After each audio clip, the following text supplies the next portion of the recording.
Hello, everyone, and welcome to a brand new episode of Tipsy Lips Spill the Truth. My name is Elena Rodriguez, and I am your host this evening. And we are here every Tuesday evening at 9 p.m. Eastern. And tonight we have a very, very special guest with us that I am excited to introduce you to. Her name is Sabrina Protic, and she is an international inspirational community connector and relationship builder. She is an author, and we will hear more about her book coming up this hour. Motivational speaker. She's a wife, a mother, and a grandmother who loves educating and empowering her community. And as a licensed world class financial coach, she's also a certified life coach. So, welcome, Sabrina. How are you doing this evening? I am wonderful and enjoying life right now. Hey, that's great right there, right? We could just wrap her up and that says it That's all. it. That's it. Just living the dream, they say. You live in the dream. Well, it's such an honor to have you here. We met just I think this past February Everywhere, when yes. we at BTBY event. So it's been great to be able to connect and get to know each other. I want to welcome guests that are tuning in to feel free to leave a comment, say hello, ask questions, anything that pops up along the way. But before we can get that from them, why don't you share about who you are, what you do, and all the good stuff? Well, I'd be happy to do that. So, yes, I'm a wife, mother, and grandmother. As a matter of fact, I've got my 12-year-old granddaughter here visiting here and staying the week with me, and she made dinner for us, and that was nice. She did it yesterday. She did it today. And I told my husband, you're going to be so spoiled because he doesn't get it like that during the week. Wow, and 12 years old too. 12 years old. I mean, everything just full course. And of course, I take pictures and videos to validate her. But those are the beautiful things in life when you can get off the treadmill and spend that kind of quality time. And we sat down at the dinner table. We actually ate dinner today together and yesterday. No devices, candles lit on the table. Oh, So nice. that it wasn't that night, and that was the granddaughter's idea. So that's really what I'm all about right now. I'm about capturing really good quality moments with family, ensuring that you have those quality moments. I spent 41 years in corporate America Okay. doing it their way, and that's okay. I was really good at what I did, really good. Took care of me and my family, raised my kids that way, but my time with them was very limited. I Yes. would leave home at 7:30, get home at 6. No, I had to be at work at 7:30. So I will Mhm. leave my house at 7, get home at 6, just enough for dinner, then clean the kitchen, spend maybe an hour with my kids, pop them, in the bathtub, say good night, and we would do that routine. Do it all We over just again. do it, and then we just have Saturdays. And you got to grocery shop, clean the house, and so that we got used to the routine. Mhm. But certainly there was just some missing components that now that I'm on the other side, I really see the value. If you can, everybody can't do it, but Right. if you can be the CEO of your own life, and if you have pets, because pets are family, if you have pets or Yep. children or a spouse or a significant other, someone in your life that you want to spend that time with, certainly, do that. I encourage you to do that. So here I am, fast forward 41 years later, and I decided to go into coaching. And Okay. first of all, I became certified life coach. Mhm. Really enjoyed that, and my vision at that time was to be on every stage in America, helping reset everyone's life. And then the pandemic came along. Mhm. Mhm. There were no stages. Nope. There were You had no. to create your own.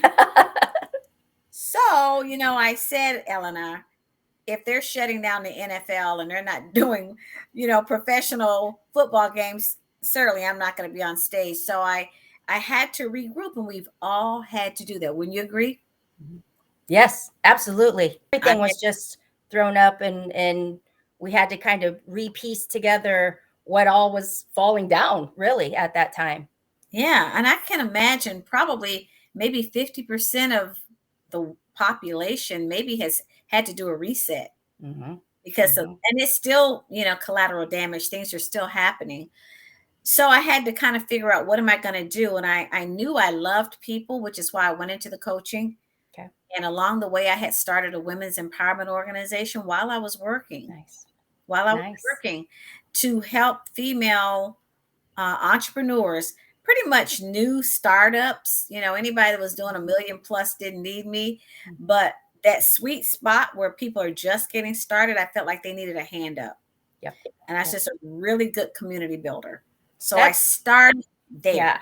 I want to kind of interrupt you just right there because that piece alone is so huge for really anyone getting started, but especially as women to be able to connect and support each other in that beginning stage for someone, because those of us that kind of went through it, figuring it out, you realize there's a lot of things that look pretty shiny and pretty great. And so that you provided an environment and a community of support to help women at that time says so much about you, but also what a great platform to give them to have a good foundation to build that success. So kudos to you. That's Well, awesome. thank you.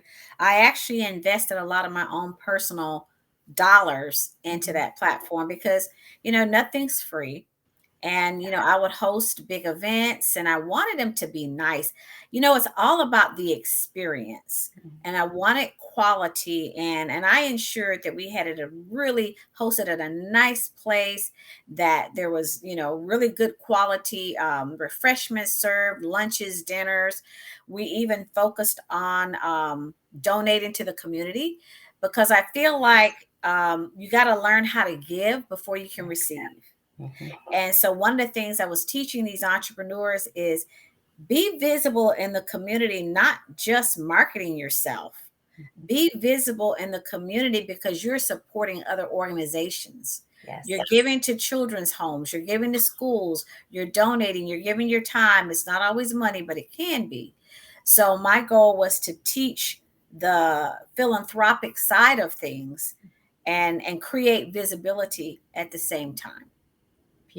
Beautiful, beautiful. So you then start having different events like at different places, or did you primarily stay in your local area, or what did that look like? Well, we have them in the Tampa Bay area, and during the pandemic, I did some virtuals, Hmm. and really with the same thing in mind.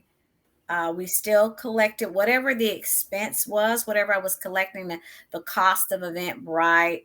I had people pay whatever. We donated that money. We donated 100% of it to an organization called Dress for Success. I don't know if you're familiar with them. Are you? Yes, I've heard. Yes, I have. Yes. So we donated the proceeds during the pandemic. It Wow. wasn't a lot, but it wasn't a little either. It was enough Mhm. to make a difference. And so those are the things. So I continued that on.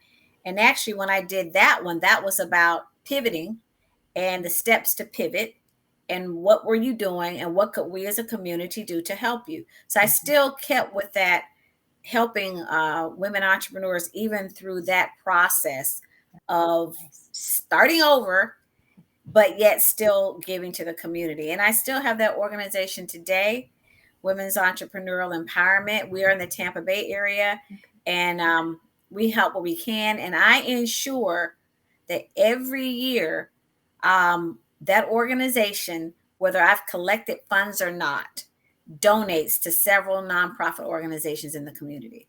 That's beautiful. That is just really rare these days. We talk about rare, and I love that helping piece. I always say I live by hope. HOPE. Help one person every day. And so so much is like a ripple effect. When you put that something good out, it makes that person feel better, and then they'll do something, and it just kind of makes my heart all nice and warm when you know that you're contributing to that. I want to bring up, because I heard you speak live, right? I heard you speak live, and I actually took my notes and I drew my pictures and everything while Oh, I yeah. was listening to you speak. coming from, some of my listeners know that I became a widow on Christmas Eve and lost like everything and had to rebuild. Information that you shared in that presentation of yours that day is something that I believe everyone should hear. And I'm talking about the house, The the financial house. so can Yes. you just touch base on that so that whoever's tuning in, maybe it might trigger some questions for them, but will really give them some nuggets that they can carry with them. Can can you like Ye- go into that a little bit? Yes. Yes. So I became a licensed financial coach about 3 years ago. And it was really because of the pandemic also. And I had to do a little pivoting. And I thought, where am I going to be the most useful? What do people really need? And then I thought, money. Money is what people need. And we were losing it by the millions during the pandemic. So many people were losing their jobs and living out of their 401ks, taking that 30% hit on taxes. And that's just something that, I teach as a financial coach, because it's 20% tax plus a 10% if you're under the age of 59 and a half. And that was because there was no financial game plan in place. And that was also because we hadn't built our financial houses, very few of them. In fact, I had never even heard of that until I got into this industry. And being female, let's face it, sometimes we let the male handle things in our lives. Yeah, that's what happened to me, and it did Yes. not end well. And I'm here to tell you, ladies, I mean, no disrespect, because, there is a place for men in our lives. I love it. My husband does so much here, but awareness, financial awareness is what I am teaching now. And be aware, at least know.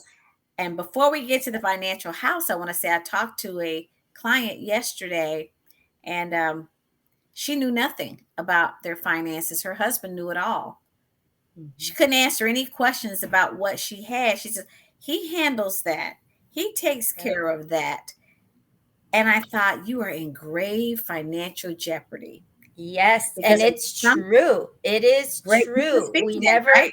yeah, we never expect them to just go. And if they don't have anything set in place, but if you don't even have those conversations and you don't know what's what, it's a crazy place to be. And that's why I used to be so afraid to talk about money. I used to almost kind of like in school when the teacher's asking questions, you don't know the answers, so you try to not make eye contact because you don't want to be called on. Don't call And me. yeah, don't call on me, don't ask. And I actually felt like that when I was talking to all these professionals, the lawyers and the accountants, and I'm like, I don't know, and I just wanted to crawl in a hole and like die. It was horrible. And that's why it's like, especially women, we got to just rip that band-aid off. We need to look at the numbers. We need to know it. And it might feel nice to have somebody take care of it for you, but at least be aware, at least know what's going on, and not be afraid to ask questions or speak the lingo. Even that was kind of intimidating to me. So when I see women like you do the work that you do, I believe it's so important to start this conversation for women, because I was one of those that he took care of I everything. appreciate I you. knew nothing. I appreciate you saying that, because eventually they may not be around and you don't even know where to start looking. Where are the financial papers, the bank accounts, the mortgage, the life insurance, the retirement plans, the savings accounts, the other savings accounts where there may be money set aside. Do you even know? And when you're trying to talk to these financial institutions, you may not even be an authorized user. No. I've run into people like that, where Yeah, the husband passed away, his new wife was not on the mortgage, and the bank would not even talk to her. that was me.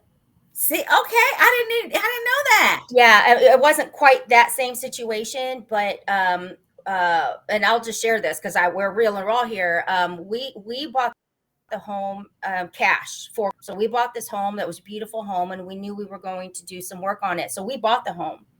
I had no idea that years later, taken out a loan in his name only on the house to do something with property in another state. He built another cabin, and I thought he just built the cabin. I had no idea that he took money, that he used Yeah. our home in his name.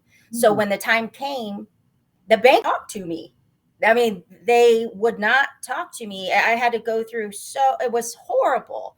And not, number one, you're dealing with grief. Number two, you're shocked at like, how did I not even know this? And now number three, you're like, so do I have a home? Like what's going to happen? So this is such important information. And I Absolutely. hope all these women are listening because this happens day, every day. And he didn't do anything illegal. He just didn't communicate with you. He Nope. took a second mortgage out on the house and he used the funds for something. And out there you were left unable Yep. to take care of the home, and the banks Yeah. won't talk to you. They don't. The only way to get around that is to get an attorney, and then you have to pay an attorney. I know a lady, she spent her retirement money, over $30,000, to get the bank to talk to her, and the attorney says the bottom line is they want your house. Yeah. Your husband's passed away. They want your house. They're going to make it as difficult as they can for you to not get that house because she was not an authorized person to talk to. Yeah. So now knowing that, I made sure that's never going to happen in my situation. Mm-hmm. I have people's names where they need to be. I've got everything in place. I have a will. I highly recommend that everyone, husband, wife, significant other, bestie, whatever your relationship is, partner, that there's a will in place. Let thy will be done so that everybody knows who gets what. Mm-hmm. Second of all, have that financial conversation. It may feel uncomfortable, but it doesn't have to be one where you are questioning someone's ability to manage the finances. But what you're saying is, I need to be aware in case something happens to you. Where are these papers? What is this? Where are the bank statements? Who do we owe? What kind of debt are we in? What are we, in the negative or the positive? What's our net worth? And most people don't even know how to calculate that. But your Yes. net worth is all your assets minus your liabilities. Well, if you don't know what your liabilities are, you have a false sense of security Yeah. because you thought you had a house, Yeah. but And a whole lot more that I didn't. you didn't because Yeah. Yeah. you were unaware of the loan, and you subtract that loan from your house and you realize you probably have nothing. Yeah. And that's pretty much what happened.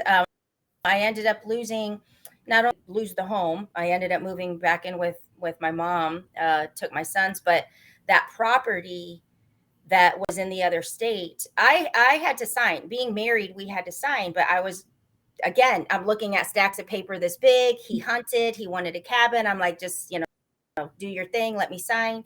And I had no idea that I actually signed two separate deeds. He had told me that there was something wrong with the notary being in another state, so we needed to re-sign, but it was actually a second plot. And there was my name on these two. I mean, it was horrible, but that went in auction because that had my name on it. There was no way I could keep it. So I lost all that and all that. I mean, That's literally, when I terrible. tried to tell people like everything, I had to walk away and start from scratch at 40, where was I? 44 years old. It was horrible. And I thought, I never want to be in this place like ever. I'm still recovering. You can't go six figures under, Oh no, oh no. basically. I'm It's a thing. So we talk about this. We got to talk about this. Yes, and I'm glad you're being honest right now and letting everybody know what's going on because it's real. It's real. I divorced. I don't know. My kids were 10 and 12. I had no idea what it was like to go from two incomes to one. And I was not in a good place financially. It took me a long time to dig out of things. And there again, I didn't have my arms around my finances either because my husband did a lot of things. He made a lot of the decisions about our family and purchases. He made some purchases that I wasn't consulted on. And I thought we are good. And when we divorced, I inherited over $100,000 worth of debt that I didn't even do. I was not aware of. Wow. But I was financially responsible for it.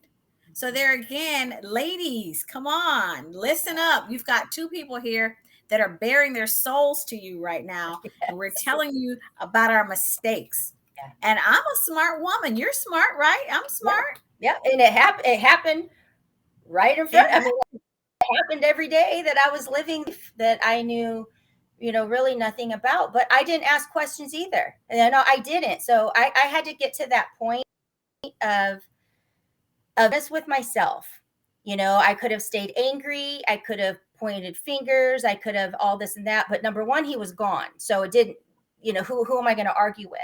But I had to really just get honest with myself. And here's the key, and maybe you'll resonate with this too. I had to forgive myself. Yes. You know, Yes. I had to just forgive myself because I could still beat myself up about it today. I talk about it today, not because I ruminate in it, but because I hope, again, help one person every day. If I've been there, done that, I know I'm not the only one. I know I'm not the last one. But if somebody can hear from me that no, literally been had me living a life I knew nothing about. And when he died, we looked like we had it all. So people didn't really financially support me because they figured I was sitting on like some top, gold mine over here, but he didn't even have life Oh insurance. He my. had stuff like there was nothing. So Mm. I talk about it now, but I had to really forgive myself and trust that was the lesson that I needed to learn in all of this because I'm here living it. And it was money can't be something I'm afraid of. Money can't I'm not stupid when it comes to money. And I had to actually make myself learn that because I felt ignorant. I felt intimidated because how did this happen? So Mhm. forgiveness really was a key turning for me to look at money and say, all right, we gotta build this relationship. We got to do something here. Yeah, We got yeah, to definitely do something. yeah. And you're absolutely right about that. And that's why we said what we're talking about right now is extremely important. We don't want you to make the same mistakes that we made because we were not in tune. And so I am a licensed financial coach to help our communities, but especially women, become more in tune to their financial picture. And I did something with the audience called building a financial house. That's very, very important. And ladies, build your financial house. That means you need to be aware of everybody owns a financial house. Now, some of it can be in ruins, it can be in shambles. So we're going to start. I want everyone to build their financial house with me. So I want you to take a piece of paper. If you can get one, I'll wait a minute. And the house you're going to build is going to look like a little house you did in grade school. And I think I always keep my financial house here Okay. because I'm showing this all the time. But it's very simple. I want you to build it, and we're going to have windows and doors and everything on this house. And you're going to take a look at this house and go, oh, wow, I had no idea. This is something that I needed to do. Okay, so I've got my financial house. So it's going to look something. Let's see if I can get up on here. I don't know if you can see. Okay, Oh, this is there it is. Okay, there it is. yep, Okay, so see, so you're going to have a floor, you're going to have walls, and you're going to have a roof. It's going to be in a peak. Okay. yep, You got a door and two windows, got your floor, and I'll explain to you what goes where. yep. So Okay. that's what mine looks like starting There out. you go. Yep, That's cute. yep, That's cute. So anybody can have a financial house. So the most important thing with the house is a foundation. You wouldn't even think of buying a house if the foundation was not stable because houses will sink. You don't want to be in a sinking house. It'll kill you. So you got to make sure you have a solid foundation. In a financial house, the foundation is the assets. There is no house if the assets do not exist. Who are the assets? Well, it's you. It's Elena. It's Sabrina. Elena is the foundation of her financial house. If you're a couple, both of you are the foundation. If you're partners, both of you are the foundation. If you're single, you're the foundation. So the main thing is to protect the asset. Without the asset being protected, Elena just spoke, there is no financial house. So how do we protect the asset? Well, there's things we want to do to make sure that Elena is safe and okay. Because if she's not, the rest of that means nothing. If she's gone or if she's disabled. So we protect her with health insurance. So you make sure you have health insurance. If not, you're ward of the state. There's people that have suffered greatly because they didn't have health insurance. I know they have the marketplace out there now. Can be pretty affordable.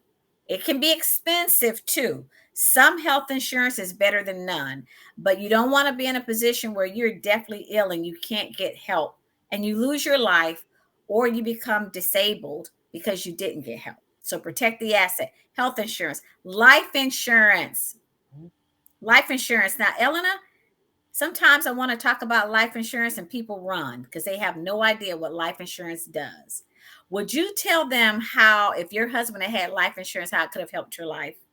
Yeah, yeah. It would have at least just bought mine, even. Like it would have given me breathing room to think through critical decisions, you know. And I think that sometimes I've learned this from a few others that actually lost their husband too, by a single term sentence in the policy, the way that he died, they didn't get the life insurance. Like that's so critical to even read what you're signing. Exactly. But life insurance for me would have at least made me feel like I had options. You know, it's not even enough to, like, I didn't even, looking back, I don't even care if it would have been enough to, live forever and ever. I mean, it's not even that. It's just at least that cushion to give you time to figure things out when everything else in your life is falling apart. It, like, everything that you've known is falling apart because you're grieving. You agree? And so it's like to not even have, it would have just given me time, basically. Thank you And for I didn't have sharing. that. You didn't have that. So life insurance, ladies, first of all, do you realize that women could not get life insurance? It was against the law. We have a privilege to be able to get, yeah, back in the 1980s, I think, it was against the law for women to get life insurance. Men could get it, but women couldn't. But when they got it, creditors would come in and use it to pay off mortgages and things like that, leaving the women destitute. So if a woman lost her husband and she had a family, they were in poverty because there was no life insurance. So laws were passed. There was a woman named Bina West. There's always a pioneer in everything, and she pioneered to help women get life insurance. Ladies, this is a privilege that we can get life insurance now. You can get life insurance on anybody we call insurable interest. So a cousin, an aunt, an uncle, a grandparent, a fiance, a life partner, anybody can get life insurance. You can't get it on a best friend. It has to be insurable interest. However, it's a privilege to get it. And what does life insurance do? It ensures that you have a continuance of life. It's not something to give somebody millions of dollars and they could just go off and sail off into the wild blue yonder. Of course, that is nice, but it's designed to pay the mortgage. It's designed to pay the car off. It's designed to put food on the table, pay the water bill, the electric bill, shoes and clothes on your children's feet and yours as well. That's what life insurance is for. It has a purpose. And we have been blessed with the ability to get that in our lives. So protecting the asset, making sure that you're protected. There are life insurance, types of life insurance out there that protect you while you're living. So those are called living benefits. So if Eleanor were to get a cancer of some kind, she could draw on her life insurance policy, receive some of those benefits, and get tens of thousands of hundreds of dollars, 100,000, 200, 300, depending on her policy. So she can take care of herself while she's living because now she's incapacitated. It could be a permanent illness. It could be a terminal illness, something chronic, something critical, but whatever, she can continue her life. So life insurance is a continuation of life, which she realized that her husband didn't have it. One more word about that, and then we'll move off of life insurance. If you have a restricted life insurance policy, let's say a cancer policy, and you die of lung disease, it's not going to pay. Right. Yep. So keep in mind when you're buying these smorgasbord, because you're being sold something you don't understand. And you know everybody should have a cancer policy, but if you do not die of cancer, it is not going to pay. And I've had clients that said, I lost my mama. They didn't pay. Now they're doing a GoFundMe account of some kind. So Yeah. protect the Yep, that assets. happens. I've seen it. Mm-hmm. Yeah, it I've seen that. happens. So be careful with those things. Talk to someone licensed, someone with experience, and someone that's willing to tell you, not sell you, but educate you and teach you so that you understand what the life insurance is supposed to do. How is it going to operate? And how is it going to help me in my life? Usually, it's the cost of a tank of gas. It's not that expensive. It could be, if you're in your 20s, it could be $17 a month. If you're 30s, it could be $30 a month, $50 a month. It can be $100 a month, $200 a month. But, you know, let's face it, we waste that eating out. So that's a protection. So now we talk about protecting the assets. So we got health insurance, life insurance, disability insurance. You know, something happens and you're unable to work. That can be an addendum or an add-on or a rider on your life insurance policy. And I don't know if people are aware of that, but you can add a disability rider or a full disability policy onto your life insurance so that if something happens, and things do happen, let's just face it, loss of life, divorces, all kinds of stuff happens. So things happen. Just be aware and make the right financial plan for yourself. So we're building this financial house now. So we got our foundation. We've protected the asset. Now let's talk about the walls quickly.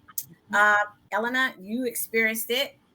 On the left-hand side is debt. Mm-hmm. Debt is the killer of retirement. So I want you to write debt on the left-hand side of your wall. You should have insurance on the bottom. So insurance would be life insurance, health insurance, disability insurance on the foundation. On the left-hand side is debt. Eliminate and reduce altogether debt, because you will continue to work for the rest of your life if you can't get rid of that debt. And we teach you how to do that. We teach you how, as a financial coach, how to eliminate that debt. Okay. The right-hand side is emergency fund. You should have 3 to 6 months of an emergency fund. That's separate from your savings account. So that if something happens, again, you're not able to work. Think about how many people had COVID and they were not working for 3-4 months. I had it. I couldn't work. I couldn't work for 6 weeks, about 8 weeks. But fortunately for me, I was self-employed and I had some continuing income come in. But what about the people that report to work every day and they all of a sudden can't? So we need to have that emergency fund set up. That's not hard to do. Take one of your Starbucks coffees or something that you check. I'll tell you where to find money. Subscriptions. Mm-hmm. If you have subscriptions to something and you're not utilizing it, cancel the subscription. Take that $30, $40, $100 or whatever it is. Start putting that in your savings account. That's a good place to start. I got rid of several subscriptions and I saved money so I could invest that money. All right. So now we got our walls. Let's talk about the rafters, not the peak yet, but the rafters on the house. That's going to be your retirement fund. Mm-hmm. Now, a lot of 1099 people, CEOs of their own businesses, their own life, we don't have a retirement fund. We work. You know, we earn our money, we earn our commission, we do coaching, we do whatever. We don't have a retirement fund. But we need one, because what are you going to do when you're ready to stop working? Yep. Now, where's that income going to come from? Ladies, I want you to think about that. One day, it's going to just be you. Kids are going to be gone. Husband might still be there. Maybe not. Both of you might be retired. You might be single. You're ready to stop working now. You paid your dues. You might be 50, 60, 65, I don't know, 70. Where's that income flow going to come from? You cannot even think it's going to be Social Security. At most, you might get $2,000 a month. I have a story on that one too. I want to hear that story. Who can live off of $2,000 a month right now? No, when I called and I'm 44, lost my husband, all of these things are going on, and they said, "Well, honey, we can give you $14 for like widows, Yeah, whatever that widow's was." benefit. Yeah, Widow's and benefit. but when I turn 65, I'll get about 12 to, I think it was 12 or 1800 a month for him. But I'm like, but I'm 44 right now. So when I turn 65, okay, thank you. And that, again, that's only if I never marry again. But I'm like, but I'm 40, telling me I have to wait 21 years when I don't have anything right now. I mean, that's really, that's what happened based They gave on you how it was. $214. And $214 who can live and off said, of but when that? you turn 65, and I Who thought, can live off mark of that that? down. Yeah. So I will tell you, you can get Social Security at age 62, but at age 66 and a half, you maximize your Social Security. At age 70, I think it's 70 or 72, you can get it, all, whatever. Who wants to work that long? I mean, I don't. I want to enjoy life. But there again, if you look at your Social Security statement, you see what you're getting: $1,100, $1,400. But if you wait, and it shows you at that age, you can get 2,800, 3,000.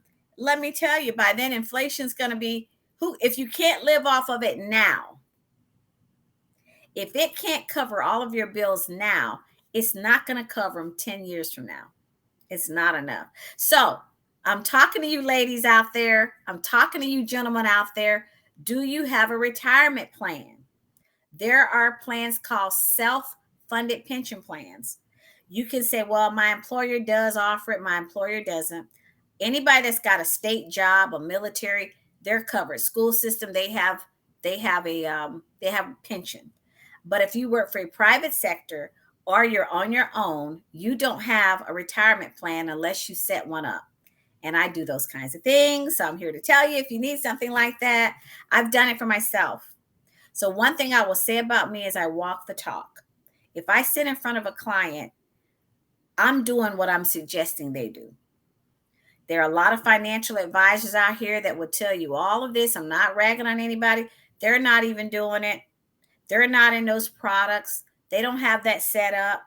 They're salespeople. So make sure that if you do have a relationship with a financial advisor, you do have someone out there that they're walking the talk. I call myself a financial coach because I teach you so that you understand what's in front of you, and together we make the best financial game plan for you. But yes, I do help with that. So, but let's get back to that house. So if you work for the school system, there are 403Bs. There are all types of things out there that you can have.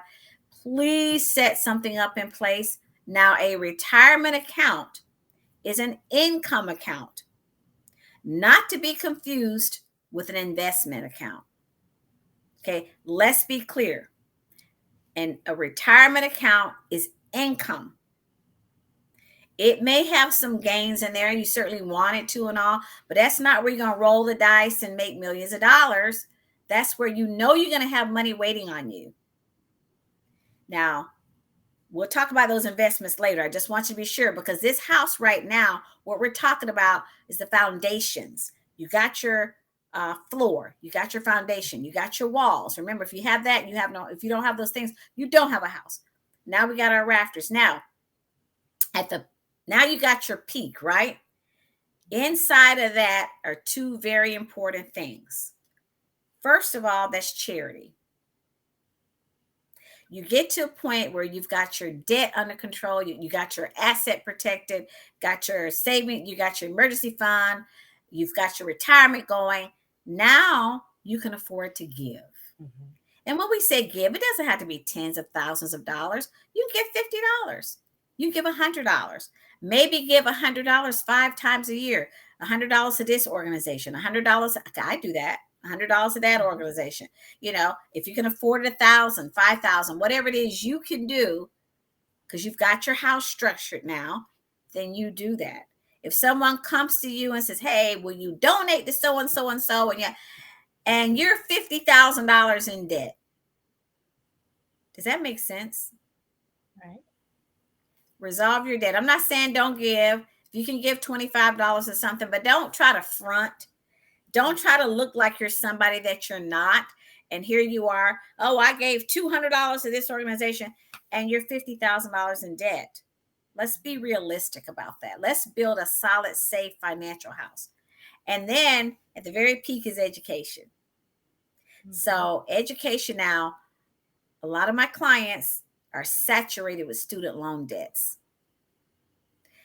Nobody taught them about a financial house. Maybe we would have handled that student loan debt differently. Mm-hmm. How many people are actually working in those jobs in which they got those degrees? They got a boatload of debt. I'm talking $50,000 to $200,000 and $300,000 in student loan debt. So that's why we put education way up at the top. It has to be something that you think about when you decide to go to college. Let's weigh that out and consider your ROI. That's your return on investment. If your degree is going to cost you $400,000 and $500,000, you need to have a plan to pay that debt off and earn $400,000 and $500,000. Wouldn't you agree, Elena? I mean, for sure, but nobody does talk about that. It's go get the degree. Go get the degree so that you get the job, but they don't talk about like how you're going to recover that. Yeah. They don't talk about recovery. And as a matter of fact, you get so focused on getting the student loans, you almost get upset if you don't get the student loan. So there's an imbalance there. So we've got the financial house built. Now let's talk about the windows and doors.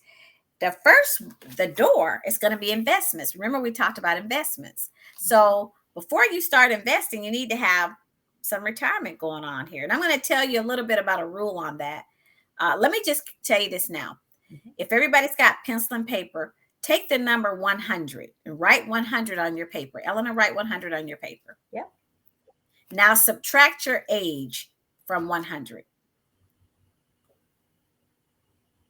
Okay. That's the percentage of your money that you can invest. Yep. So the rest of that, your age, you want safe and secure. That's no time for you to take that percentage of your money. So if you're 60, 60% of your money should be in safe places. It should be in your retirement fund because that's your income. The other 40%, if you want to roll the dice with that and put it in the stock market or put it somewhere and have it growing for you, that's fine. Now, that doesn't mean we're not talking about hard real estate, but there again, you want to be careful with that because remember, your retirement is a few years away. So you want to make sure that if I'm 60, that 60% of my financial resources is in a safe place, ready to create a stream of income for me on a monthly basis, that I can push the button and say, I need $2,000 a month coming from that retirement, and it's going to pay me $2,000 a month. That's my food. That's my groceries. That's my light and water bill. So the other 40%, I can play with that and put that somewhere. So just so you know, everybody's hot and heavy. I need to invest. Be sure you're investing the right percentages of your financial resources, because I have known people that have lost everything in investments and they have nothing, and they have another 20, 30 years of their lives ahead of them. So let's be careful with that. Smart investing. Okay. Now let's talk about the window. Let's talk about the left window. That's real estate.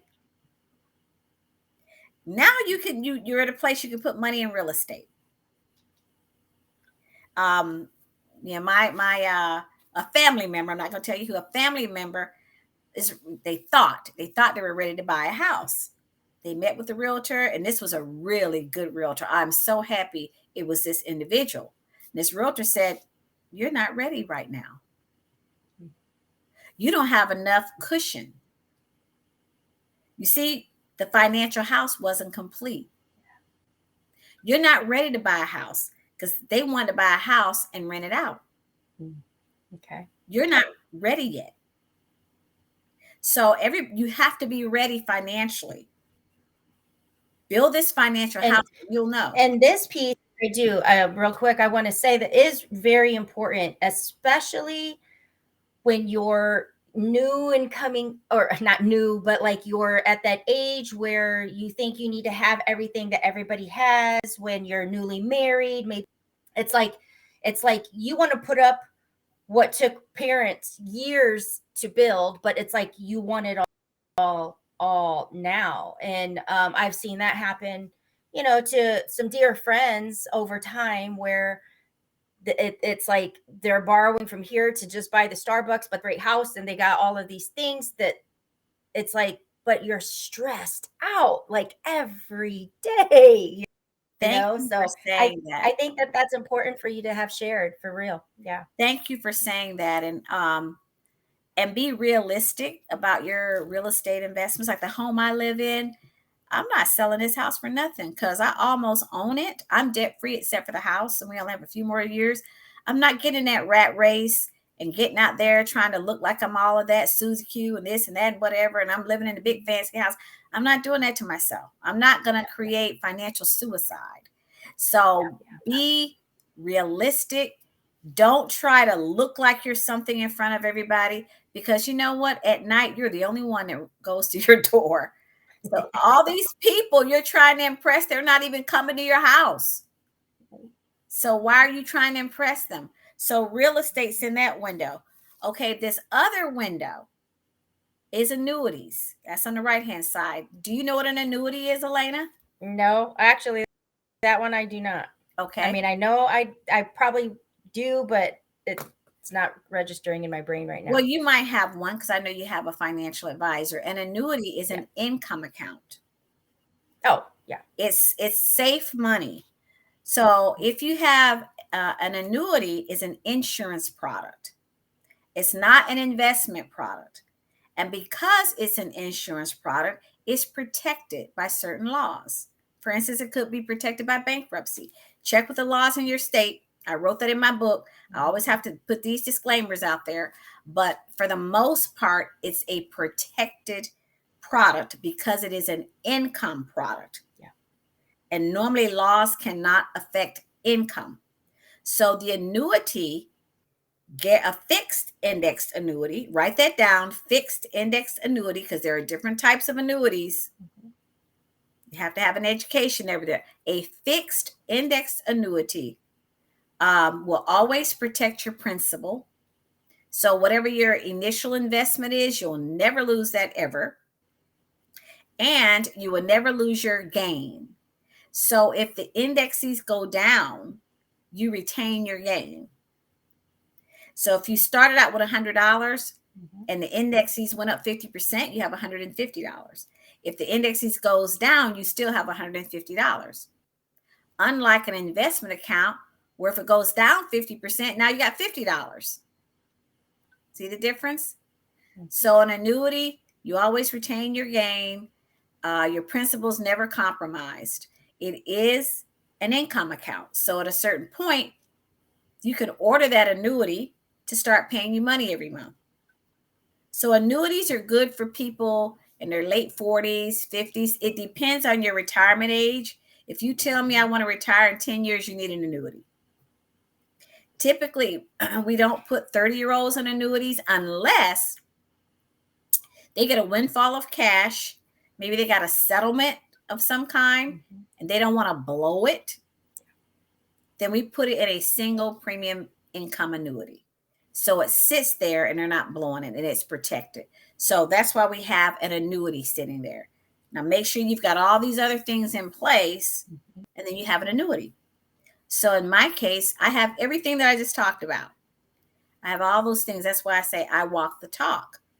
I own real estate. I have investments. I have my annuity. I have my retirement account set up. I have those things so I can speak not only intelligently, but transparently. And you can hang your hat on what I say. I do have partners that do all of the investing and all of that. You can hang your hat on that as well. So this is a part of your financial house. Now, if you notice, everything about the house There are reasons why it's placed that way. So, everyone, please, if you're listening, please protect the asset. You're the asset. Please have your health insurance, have your life insurance, disability. Now, if you do a living benefits, that may cover some of that if there's something going on, and short term, even long term, you may be able to pull from that. Usually it's about 90% of the face value of the policy. But there again, you need a financial coach, someone that's going to talk to you, explain all these things so we can see what's best for you. Certainly, it's important. May I share my book? Yes. First, I want you to let the listeners know, because we've had different number, like we've had people on here tonight. How can they reach you? Or do Good. you take like consult calls I or do. discovery calls or anything like that? If somebody was like tuning in and is like, okay, I'm catching her vibe and I know I got to talk about this, but I need somebody that I feel comfortable with, how would they be able to contact you? Good news. It doesn't cost anybody any money to sit with me for a consultation. So that's free. There's no money up front. So go to my website, sabrinaprotic.com, I'll sabrinaprotic.com. put that in. Please do. Mm-hmm. There's a link out there. There's a Calendly link out there to book a consultation with me. If you just want to fire questions at me, that's fine. If you need some clarity, if you need some clarification in what you have, if you just need to review what it is it enough? Do I have the right type? Now, there are different types of life insurance, and I'm going to tell you, some of it can cost you dearly if you do not understand life insurance. It can be a big, big financial breaker in your life if you don't understand it. So, sabrinaprotic.com. My email address is my name. Okay. So it's Sabrina at sabrinaprotic.com. And of course, you're going to spell my Protic's on the screen there. So Yep. I am talking to people who need to hear this. I don't go toe to toe with financial advisors because you already know the business. This is for people who do not know it. This is financial education. This is for educational purposes only, because the seasoned pros out there, you already know it. I'm talking to people like, I wish someone had had a conversation with me. I wish they would have, because when I got down to one income, it was rough. I had to get rid of my cell phone for about 6 months. Couldn't afford the cell phone. Got rid of the pest control. Turned my cable off. Couldn't afford cable. Yeah. And I was very, very, very particular going to the grocery store, eating a lot of rice. Yeah, you have to watch all of those things. I know for me, and this is a big one for me, people that know my story, they know that 9 months after my husband had passed away, I discovered a 5-year affair. So there was just lie upon lie, but I took my diamond wedding ring that was like a $7,000 diamond, and I sold it for $500 to keep my on. The ring held no value. Obviously, the marriage didn't. But when you get to that place, you do what you got to do. And I don't ever want to feel that way again. It's horrible. I didn't write that in my book because I forgot. I did the same thing. Yeah. I went and sold my jewelry, my tennis bracelet my husband had given me. I sold the diamonds. I sold the gold. I sold my wedding rings. I had gold rings and toe rings and everything. I emptied. And I was like, wow, I got $1,500. And that's what I lived off of. So I have done it too. And those things don't hold as much value to me anymore. I don't know about you, but no, they don't. And in fact, I just talked the other day about like what you value actually determines its value. Things, they don't hold value to me. I did without, and I'm cool. I'm cool with that. Thank you for saying that, because I'm cool with it too. I don't have to have the flashy, big, fancy, because I well, it's not a lot, but I had a 1 carat diamond ring. That was a lot back then. And that means Yeah. nothing to me because guess what? I had to get rid of it Yeah. so I could eat. Yep.